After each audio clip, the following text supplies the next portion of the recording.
So you guys set up your trap. Snarn's outfit looks all soiled and such.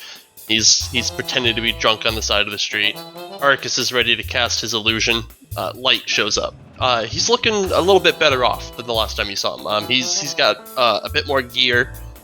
He has like a genuine sword, as opposed to like that hunk of steel with a handle that he had before. And he's looking like a Warforged paladin you'd expect to look like.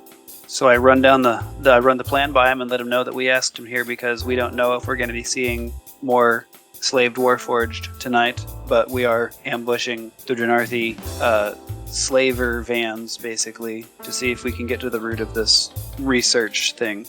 Let's crack some heads. It's the plan. Yeah. And everyone else is hiding in some crates. It's like without a trace, by the appearance there. Thank you, Vito. Pass without trace. Yeah. Big bonus. Alright. Snarn, you give me a deception check. Everyone else, give me your stealth checks. Alright, so you guys potentially could be hiding fairly well. Snarn's doing his best drunk impression, but keeps poking his little nose up, looking around all nervously, and then poking his head back down. So it's kind of late at night. It's cold. You guys are kneeling in like damp alley sludge. Give me perception checks, actually. I want to see who sees this first. You all see coming down the road, with its headlights off, is this large truck. You can still see the glow of the engine, kind of lighting up the windshield. You can't see past the windshield because of the glow, but like it's this ominous red beast, kind of slowly rolling down the street, as if the occupants are scanning for something in the alleyways. Positions. Yeah. I'm hand signaling like a motherfucker. Yeah, but that seems like our guy. It rolls down the street slowly, goes past your guys' alley, continues down the street, and then makes a left turn. Just hang here for a little bit and maybe circling around to make sure that there aren't any witnesses or anything like that, maybe. If you guys want, you can hang tight and I can follow him and we can see if he circles around. And I can follow from walls, I can run across the... Alright, cool. Give me a stealth check. How dark is this alleyway that we're in? Dark enough to hide in. Now Snarn's not hiding in the dark alley. Snarn's past it. Yeah, no, Snarn is very obvious that he's there. That's a 38. Vito just disappears. He disappears in a cloud of smoke. Vito, you follow you're running on rooftops. You follow the truck. It does in fact do a loop around the block and starts coming back up the street you guys are hiding on. This time, it's picked up speed a little bit, and they're not stopping to scan down every alleyway. All right, so I'm gonna try to beat their position and make it back towards the guys there. Give me an athletics check, because you're gonna have to do some pretty fancy footwork to get ahead of the car. This is gonna be so awkward when we're sitting here for like 3 hours being like, guys, Vito hasn't come back yet. No, it was like 10 minutes. It was like 10, not even, like 10 minutes. Vito, you get there about the same time as the car. The car has stopped right beside Snarn. The door slides open, and you see one humanoid. He's got his face covered. You don't know what race he is or whatever. But he's fairly bulky. He's just this big, strong dude. He opens the door, and he does like a hand signal, like he like waves a couple folks out of the car, and out steps a couple of Warforged, and they're moving with the stiff, controlled movements that a lot of the dominated Warforged have, and they start getting ready to collect Snarn off the side of the street. Snarn is in the alleyway, yes? Snarn's on the curb. Yeah, he's on the curb. Okay. There's about 20-25 feet between you and Snarn. Okay. As soon as they get, like, close enough, I'm dropping a major image of, like, a wall of stone, like, erupting around them and locking them away from their car and letting us, like, get close. But yeah, no, they'll probably buy that. Vito jumps on top of the car. Arcus is casting a spell. What's Kitty doing? Trying to see what their reaction is once they realize that they're boxed in. Okay. And what's Guillermo doing? pretty much the same. I want to see how this is gonna. You sit and wait for it. And Snarn, are you gonna do anything? Snarn's gonna roll to his feet and draw his rapier. Snarn's ready to fucking fight. As these walls explode out of the ground and you guys spring your trap or whatever, the Warforged like freeze in place, and the dude in the car goes, What is this? What is the meaning of this? I'm not even gonna give them stat blocks. These are like low level nukes. You guys are way too powerful for these guys. You just pan away, all you hear is just a couple of thuds, and then you pan back and there's just you guys standing over 3 bodies. Alive. Yeah. We didn't knock him out. No, you just knock them out. And does the light have does he do this thing with the thing? He does. He says like this weird quick prayer. That sounds kind of like an old modem. Yeah, and he just takes 2 fingers in like a peace sign kind of, and taps each of the Warforged on the forehead. And there's a flash of light, and they go limp. Instead of being all rigid, they just kind of go limp, and they're still unconscious on the ground. Snarn Were quickly they all examines the Warforged? van. Is there still a driver? No, it looks like the big guy was the driver. Let's move the van down the alley so that another one of these guys doesn't notice that we're here. Okay. I assume you got them in the back. Yeah, they're coming with us. It's a bit cramped with all 5 of you, plus Light, plus the 3 folks that you guys have just kidnapped. Vito's riding on top. He's van serving. It's fine. Vito's fan surfing. Be alright. But you guys go down to like a couple streets, just so you guys don't get spotted, and you're stashed in an alleyway somewhere. Light says he's going to take the Warforged and leave, unless you need him for anything else. I suggest we keep one of the Warforged here just in case. Let him wake up. We are going to give an hour for them to wake naturally, or we can stabilize them, right? You can stabilize them. They still they wake up 1d10 minutes later. Or what if we give them a hit point of? Yeah, you can just have like Kitty just lay on hands 1 hit point to each of them. Light does tell you once awakened, the Warforged have no idea what the hell's happened to them. Oh, so he basically like factory reset them. Yes, that's literally exactly what he did. Is he factory reset them? Let's wake the mook up and let's loom over him effectively, and tell him that he can either take us to the homeless drop zone where they're bringing all these folks in for testing, or we'll find another driver who'll do it. You wake him up. He makes like a loud groan. He's just like, ugh. I assume you pulled his mask off. This guy's a half orc, and he spits blood, and like a tooth comes out because you guys beat the crap out of him. And he goes, ugh.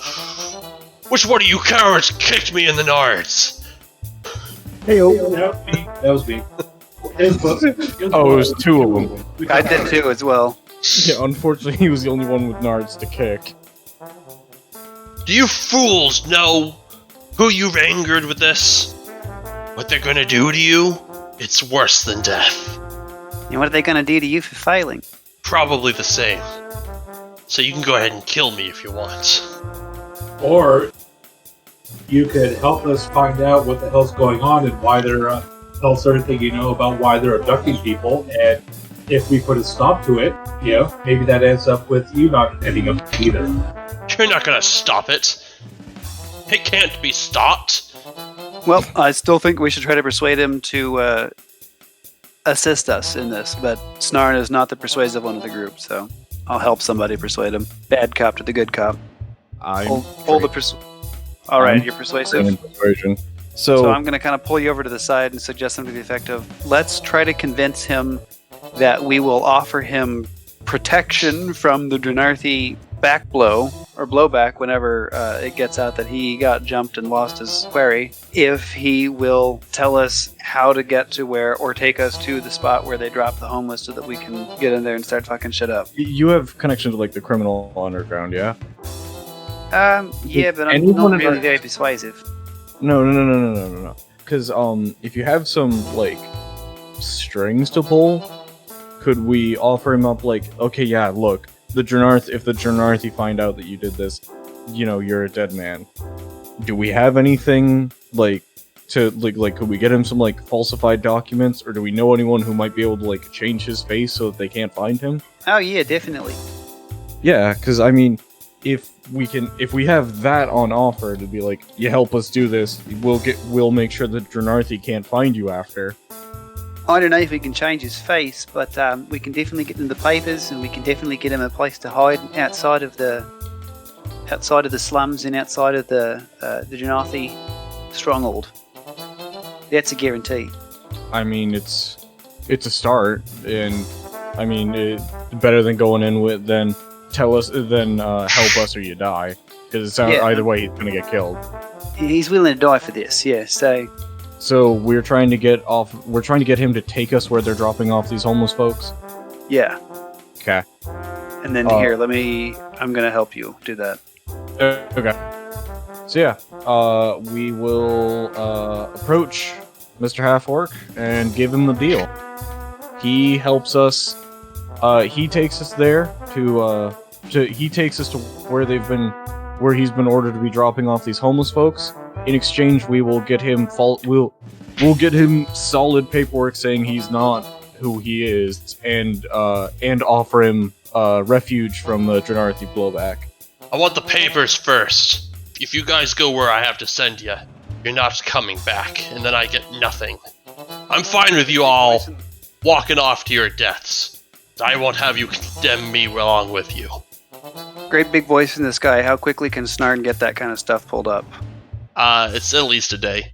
You gotta, go talk to contacts and stuff. If they don't come back tonight, they're gonna know something's up.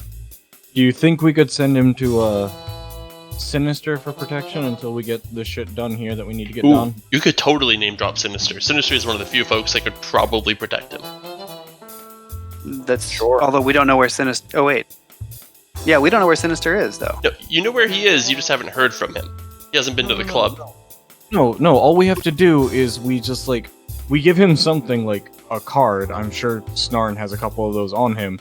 And be like, go to Club Sinister, show them this, tell them you're with us, and they will protect you. Yeah, let's do that. Okay. We can just explain it's gonna take some time to get this shit up, but here's what we can do in the meantime. He goes, fine. So you got 2 of those? 2 of the cards? Yeah. What's the other one for? Because I need something to write on. Oh. Yeah, I pull out another card and He writes an address on the back of the card. We'll see you in a day, promise. Go to Sinister. Don't leave till we come back. He goes, well, how am I getting there? Kitty, you could loan him your motorcycle. It's sentient. It'll take him there. It'll take itself back here. He can't really turn it and steer it. It's all true, and I think that sounds like a plan. All right, you call up your motorcycle. It rolls right up. He goes, yeah. Where we going? Where we going, boss? Where we going? All right. So you see this guy over here? Yeah, I see him. I need you to take him to Club Sinister. Yeah. And he's going to go into hiding. Okay. Try to get there as quick as you can, but be discreet. Don't go. Try to avoid going too close to the trains or anything like that. Yeah. And you want to try to get him there. Yeah. Relatively quickly. And Yeah. Get him in there in one piece. Got it. Hey, you get on. It's psychic, so Kitty's the only one that hears any of this. We can't hear Kitty talking either, so... No, so Kitty's literally just staring at the motorcycle for about a minute. Am I good to go? You're making me fucking nervous around here. Yes, you're good. You're good to go. Just just let it do the steering, let it do the driving. It'll take you there safely in one piece, and you'll be good. So he gingerly sits on the seat and winces a little bit when he gets down all the way. And the bike goes. Yeah, go, vroom! And it just takes off at full speed. And you hear in the distance as it's bouncing on the cobblestones, you hear the arc go, oh my fucking balls! I hope you gave it instructions to take cobblestone streets the entire way. Oh, but I should have.